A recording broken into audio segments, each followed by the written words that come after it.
আল্লাহ সুবহানাহু ওয়া তাআলা তিনি বলছেন পবিত্র কোরআন সূরা জারিয়াত সূরা নম্বর 51 আয়াত নম্বর 56, ওয়া মা খালাকতু জিন্না ওয়া ইনসা ইল্লা লিয়াবুদুন, অবশ্যই আমি মানুষ আর জিন জাতিকে আমি আল্লাহ সৃষ্টি করতাম না। এটা আল্লাহ বলছেন যে মানুষ আর জিন জাতিকে আল্লাহ সৃষ্টি করতেন না। কেন করেছেন আল্লাহ এরপর উত্তর দিয়ে বলছেন ইল্লা লিয়াবুদুন, শুধুমাত্র এই জন্য আমি আল্লাহ মানুষকে জিনকে সৃষ্টি করেছি কেবলমাত্র তারা আমার ইবাদত করবে। কি করবে? আরো জোরে, ইবাদত করবে। এখন ইবাদত তো আরবি শব্দ, ইবাদত এটা তো বাংলা শব্দ নয়। এখন ইবাদত বলতে আপনি কি বুঝেন? কোন জিনিসটাকে ইবাদত বলে? ইবাদতের বাংলা মানে কি হয়? কি একজন বলতে পারবেন? দাসত্ব করা। মাশাআল্লাহ। কার? টাকার দাসত্ব করা যাবে না? মানুষ এই দুনিয়াতে টাকার দাসত্ব করে কি করে না? টাকা রোজগার করার জন্য কোনটা হালাল কোনটা হারাম, কোনটা প্রতারণা কোনটা চিটারি বাটপারি কোনো কিছু মানুষ দেখাশোনা করে না। টাকা রোজগার করার জন্য যা করার দরকার মানুষকে আজকে হত্যা করে দিচ্ছে কি দিচ্ছে না? হত্যা করে দিচ্ছে। তার মানে বোঝা যাচ্ছে আল্লাহ সুবহানাহু ওয়া তাআলা দাসত্ব করার জন্য আল্লাহ সুবহানাহু ওয়া তাআলা মানুষ আর জিন জাতিকে সৃষ্টি করেছেন। কেন করেছেন? সূরা মুলক সূরা নম্বর 67 আয়াত নম্বর 2 আল্লাহ বলছেন আল্লাযী খালাকাল মাউতা ওয়াল হায়াতা লিয়াবলুয়াকুম আইয়ুকুম আহসানু আমালা, আমি মানুষের মৃত্যু এবং জীবনকে পরীক্ষা করার জন্য আমি সৃষ্টি করেছি। আমি দেখতে চাই এই মানুষ জাতির মধ্যে কে আহসানু আমালা, উত্তম আমল করে। কি আমল? তার মানে আমরা কোরআনে কারীমের এই দুটো আয়াত থেকে আমাদের সৃষ্টির উদ্দেশ্য বুঝলাম। এক, মানুষকে আল্লাহ সৃষ্টি করেছেন কিসের জন্য? ইবাদতের জন্য। এখন ইবাদতের জন্য আল্লাহ সৃষ্টি করেছেন। এই আয়াত এখানে যদি থেকে থাকতো আর কিছু বলার দরকার ছিল না, তাহলে মানুষ নিজের মতো যা বুঝে ইবাদত মানুষ তাই করতো। কি করতো না? মানুষ তাই করতো। এক সময়তে মানুষ এটাই করেছিল। মানুষ দেখবেন অনেক পৃথিবীতে ধর্ম আছে যারা ঈশ্বরকে খুশি করার জন্য, ঈশ্বরের সন্তুষ্ট অর্জন করার জন্য তারা বিবাহকে বর্জন করে দিয়েছে। তারা এটা বিশ্বাস করে যে বিয়ে করলে স্ত্রী, কন্যা, পুত্র, সন্তান এ দুনিয়ার মোহে আচ্ছন্ন হয়ে যাব, স্রষ্টা আমার রবকে, আমার ঈশ্বরকে আমি সময় দিতে পারবো না, অতএব এই বিয়ে এটা বন্ধ করে দিলাম, বিয়ে করব না। বিয়ে করলেও একদম সন্ন্যাস নিয়ে জঙ্গলে জঙ্গলে ন্যাংটায় ঘুরে বেড়াচ্ছে। কেন? ও মনে করছে আল্লাহকে পাবে। আছে না? নাই কথা বলেন।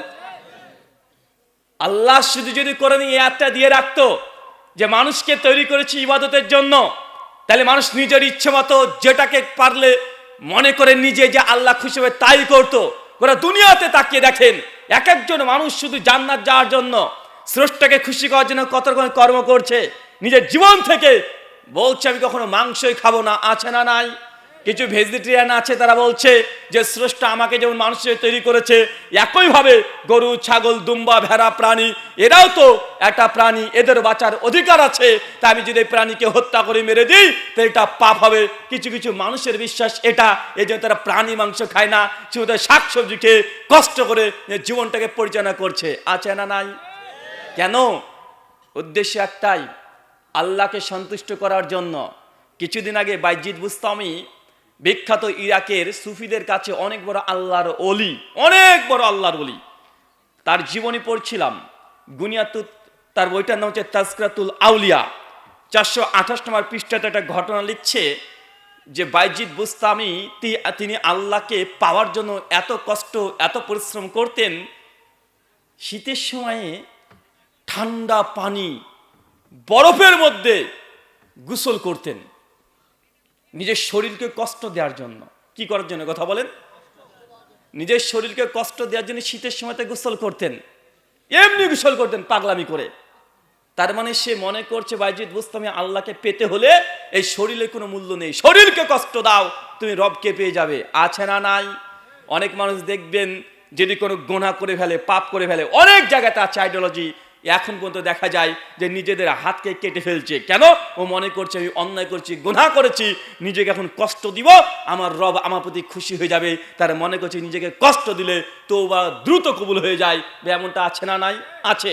তার মানে বোঝা গেল এটা আল্লাহ যে কোরআনের একটা আয়াতই দিয়ে রাখতেন যে আল্লাহ সুবহানাহু ওয়া তাআলার ইবাদতের জন্য সৃষ্টি করেছে মানুষ, এগুলোকে ইবাদত মনে করে কি করে না?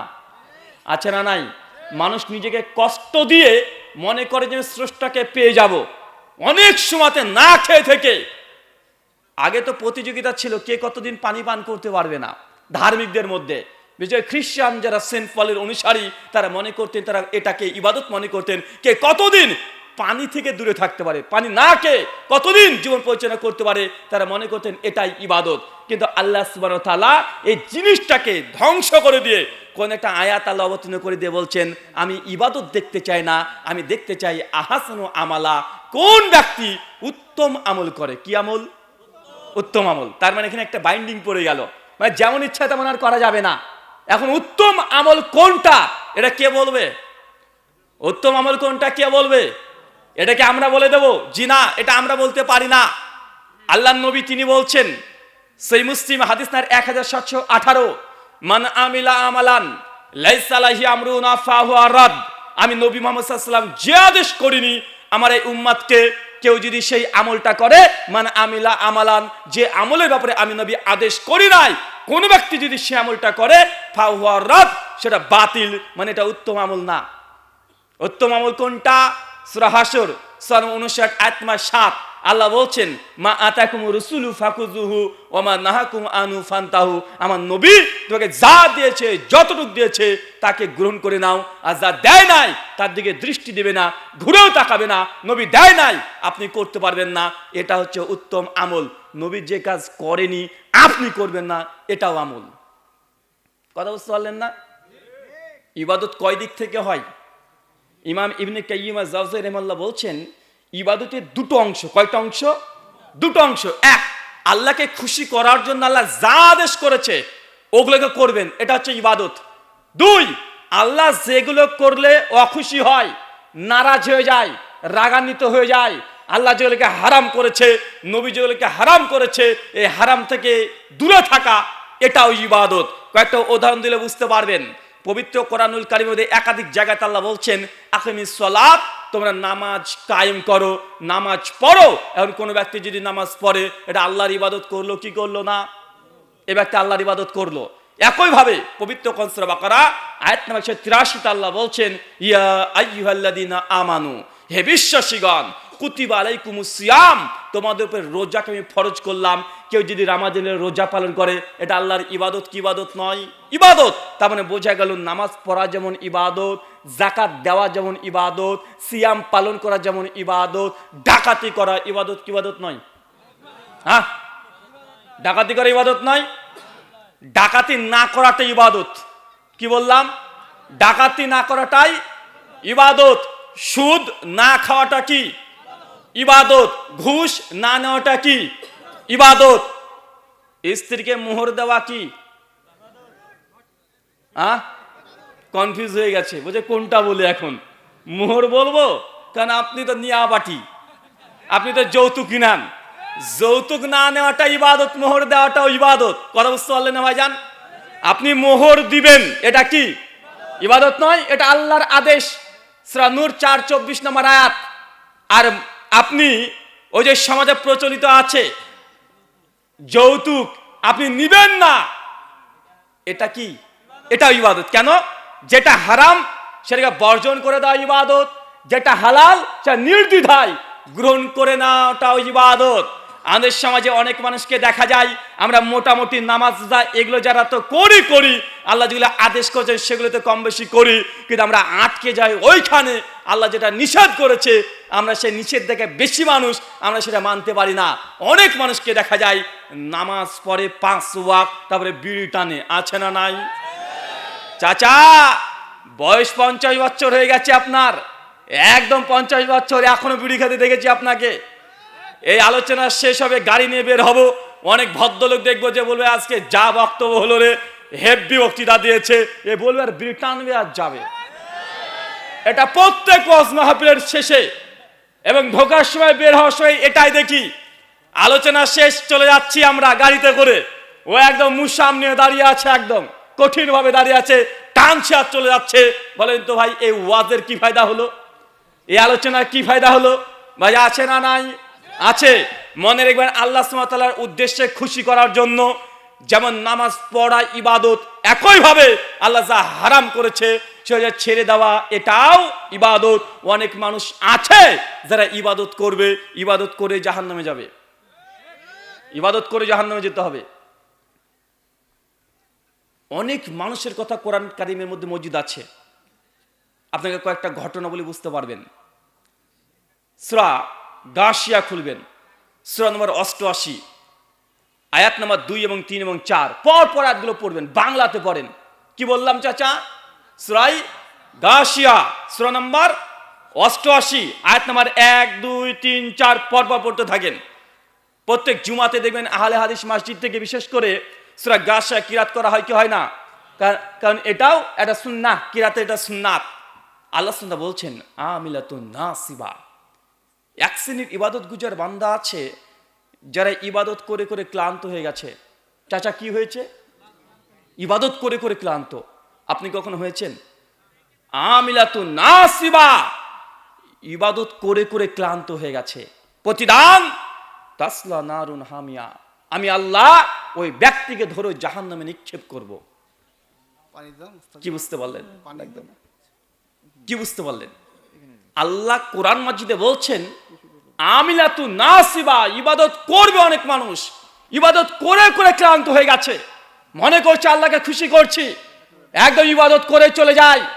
আল্লাহ বলছে তাসলা নারুন হামিয়া, আমি আল্লাহ তারপর তাকে ধরে জাহান্নামে নিক্ষেপ করব।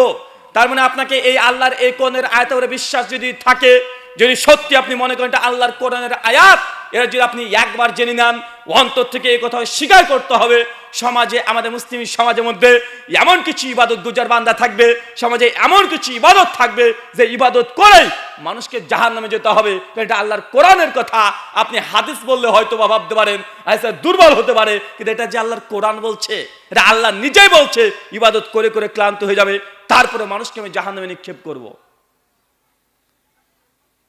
2 সূরা কাহাফ সূরা নম্বর 18 আয়াত নম্বর 103 আল্লাহ বলছেন কুল হাল নাবিকুম, হে নবী আমি কি ওইসব ব্যক্তি প্রসঙ্গে আপনাকে জানিয়ে দেব আকসাইনা আমালা, যার অনেক বেশি ইবাদত করেছে, আমল করেছে, কোরআনের আয়াত আছে ইবাদত আমল করেছে, তারপরেও নিজেদের আমল নিয়ে যাদেরকে আমি জাহান্নামে প্রবেশ করাবো।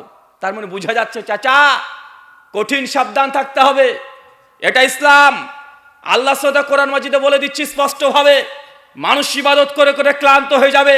এরকম অনেক ইবাদত গুজার বান্দা আছে, ইবাদত করে জাহান্নামে যেতে হবে। অনেক বেশি ইবাদত করেছে, তারপর তাকে জাহান্নামে যেতে হবে। তার মানে আপনাকে অন্তর থেকে অন্তত এটা বিশ্বাস করে নেন, কিছু কিছু ইবাদত সমাজে মানুষ করবে এবং সমাজে মানুষ মনে করবে এটা ইবাদত, কিন্তু তারপরেও মানুষকে জাহান্নামে যেতে হবে। এটা আল্লাহর কোরআনের সিদ্ধান্ত। এর জ্বলন্ত দলিল হাদিসে অনেকগুলোই দেখা যায়, আপনাকে কয়েকটা জায়গাতে দেখাই, তাহলে আপনি নিজে বুঝতে পারবেন ইবাদত করেও মানুষে কেন জাহান্নামে যায়। মিশকাত হাদিস না 205, কত বললাম? 205। সুনান ইবনে মাজাহ হাদিস না 224।